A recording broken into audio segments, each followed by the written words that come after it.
hamının soruşduğu ballı tort reseptimi paylaşıram. 200 qram kərə yağı, 2 stəkan şəkər və 4 xörək qaşığı balı əridirik qazda, 2 çay qaşığı soda və qızarana kimi qarışdırırıq.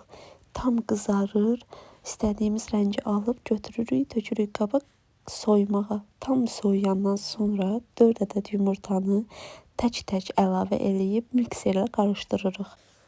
Hamısını qarışdırandan sonra 2 stəkan un əlavə eləyirik. Sonra isə mikserlə qarışdırırıq. Xəmiri tökürük dəzgaha, üzərinə un əlavə eləyib xəmiri yığırıq. 8 kündə elədim. Kündələri 10 dəqiqəlik xaladenika qoyuruq və sonra isə krem hazırlayırıq. 2 stəkan süd, 1 stəkan şəkər, 2 vanil. Sonra isə 2 xörək qaşığı un. Bunu tam bişənə qədər qazda zavarlı kremi bişiririk. İsti-isti 500 qram malakonu əlavə edib qarışdırıb qoyuruq soymağa. 500 qram yağı tam mikserlə qarışdırıb, soyulmuş qarışımı isə buna əlavə eləyib qarışdırırıq.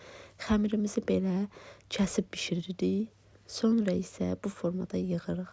Tortumun üzərinə fikir verməyin. Kağız almışdım, yoldaşım almışdı üstünü bəzəyinə görə.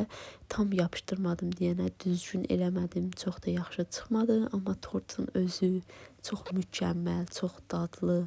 Kremi elə bir marojna, ağızda əriyən, çox gözəl ballı tort idi. Buyurun, siz də bişirin, nuş eləyin.